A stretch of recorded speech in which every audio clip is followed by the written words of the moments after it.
Hey, what's going on, guys? The Beldam is back for a brand new video. And this is going to be my review, or should I say our review, of Chucky episode 2, Give Me Something Good to Eat. Which, as the title indicates, is a Halloween episode. Well, there's Halloween themes in it, there's a Halloween party. So it's definitely a Halloween episode of trick-or-treating. But before we get to the review, I would just like to address something real quick. I want to ask, the show is brand new, so a lot of people haven't had the chance to see it yet. So I'm going to ask you guys, do you want me, when I do these reviews, do you want me to do a spoiler review or spoiler free? Because I'll try to do them as spoiler free as possible, but I can't talk about the plot in detail without giving some mild plot points away. So there might be some mild spoilers in this review, so I'm just letting you know in case you guys want to watch the episode and then come back and watch this. So, yeah, I'm just letting you know. Okay. So,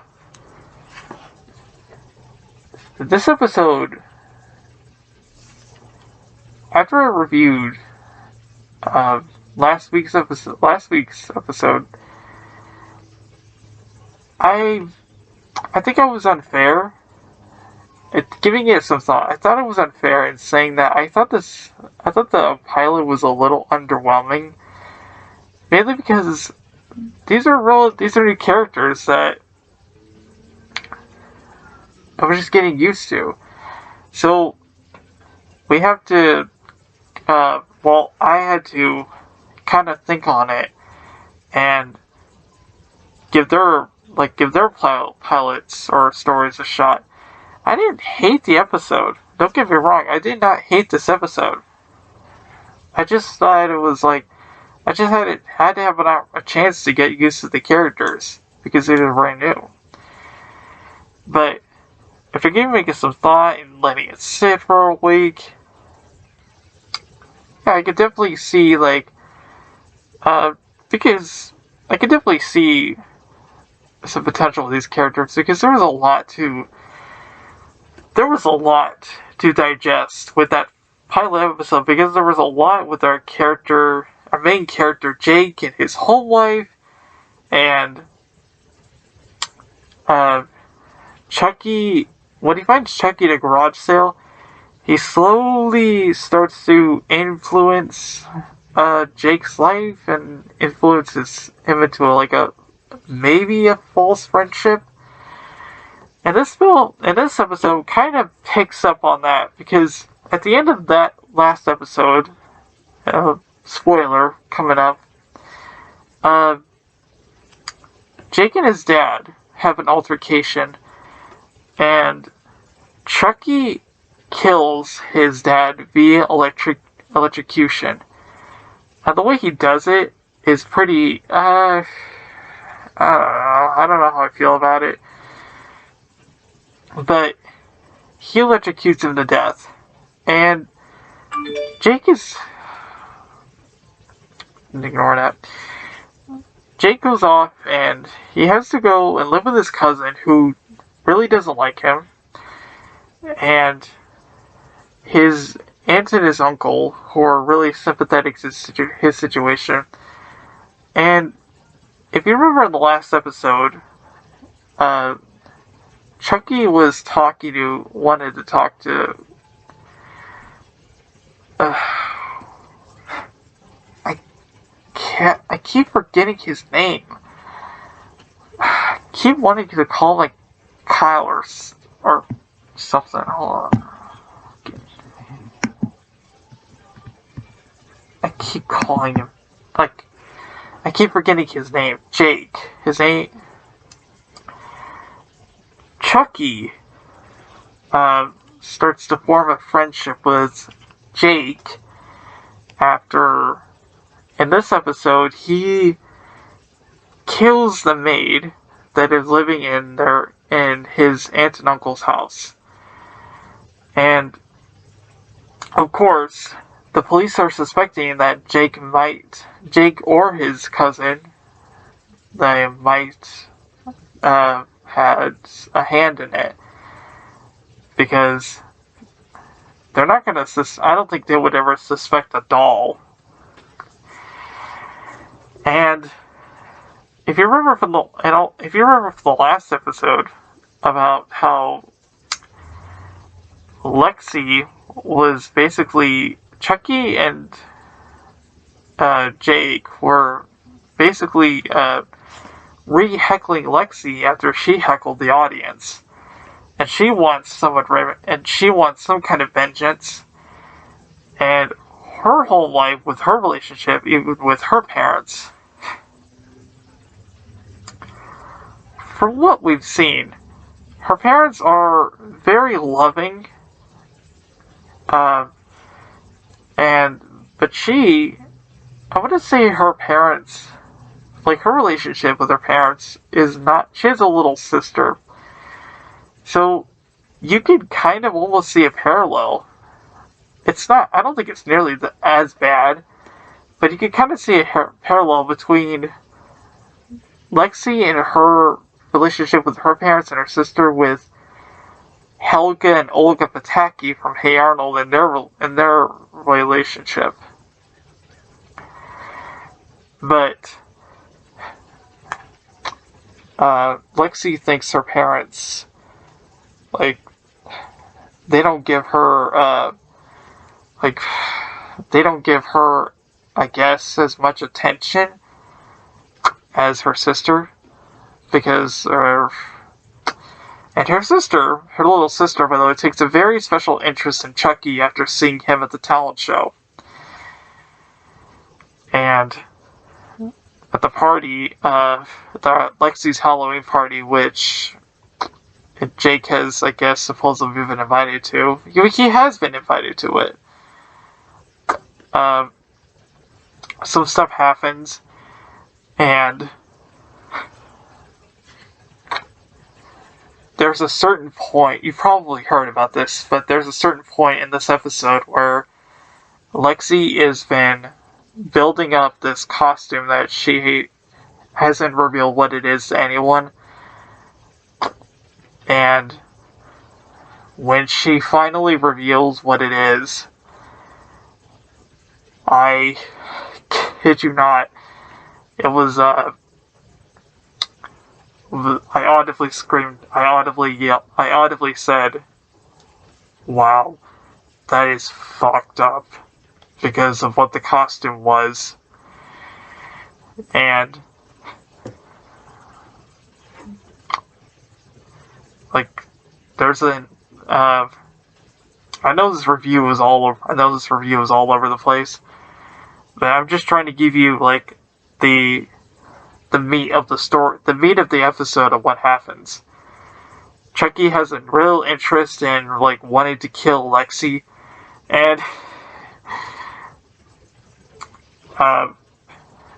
almost succeedingly does so in a very humorous scene where he's under a bed, and Lexi and her boyfriend, Jake's cousin, they're a couple, I guess, and when they're on the bed having sex, he's under the bed, and he's, like, trying to humorously stab the knife under them but they keep moving around, and they nearly miss him by an inch, and it's just a very amusing scene. And there's another amusing scene I never really thought that we would see in any kind of Child's Play property. We see Chucky walking around trick-or-treating wearing a Hello Kitty mask. And the image alone is just it was very amusing. I was just like, oh my god. I just love that. I also mentioned in the last episode how the series is giving more flashbacks about Charles E. Ray as a childhood. And I'm like, I hope they continue with that because that just seems so interesting. And yeah, well, Lexi's costume was in very, very poor taste where you just saw it, it's like, oh my god. She is so fucking despicable. And yeah, it's just at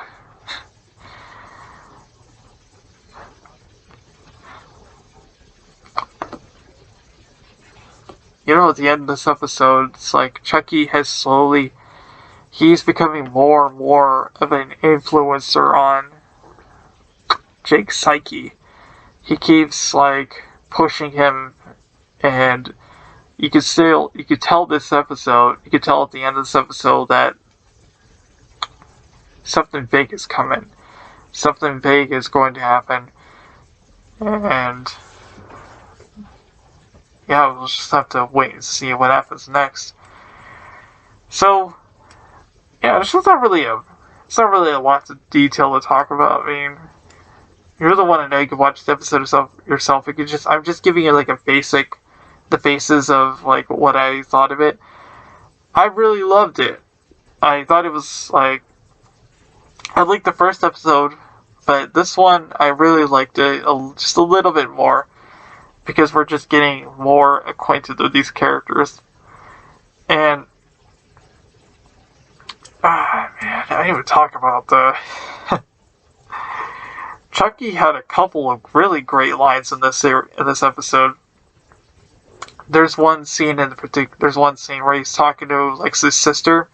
They're downstairs. They're playing video games together, and her sister, she kind of reminds, the way she talks to Chucky kind of reminds me of Tyler a little bit in Child's Play 3, where she's telling him that I guess good guys don't swear, or her mother says that we shouldn't swear, and Chucky says,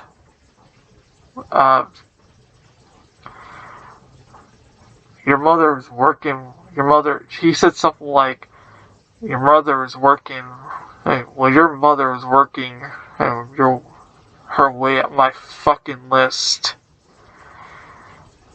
And I was just like dying at that. It's just like, it's classic Chucky. So, yeah, it's just I really thought this episode was really well done. And they even mentioned Glenn and Glenda, which was a surprise, because this is a very strange timeline. I don't know, like, so the series is going off of Curse of Chucky, which was, I guess, was like a reboot after Seed of Chucky. The characters at first it was all like just Chucky in that series, in that movie. But now, like, characters that were, I guess, killed off in previous movies, now they're making their return, or, like, even reference. I don't know if Glenn or Glenda, like, exist in this universe, but we know that Tiffany is obviously alive in this world. She's going to be showing up at some point in this series. But it's just so weird. Like,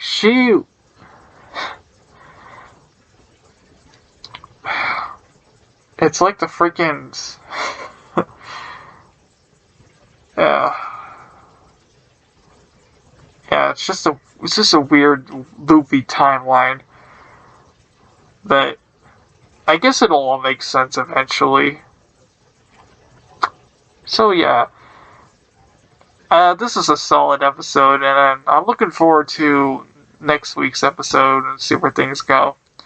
So, if you stuck with me through this rambling, I really do appreciate it, and I thank you all for watching.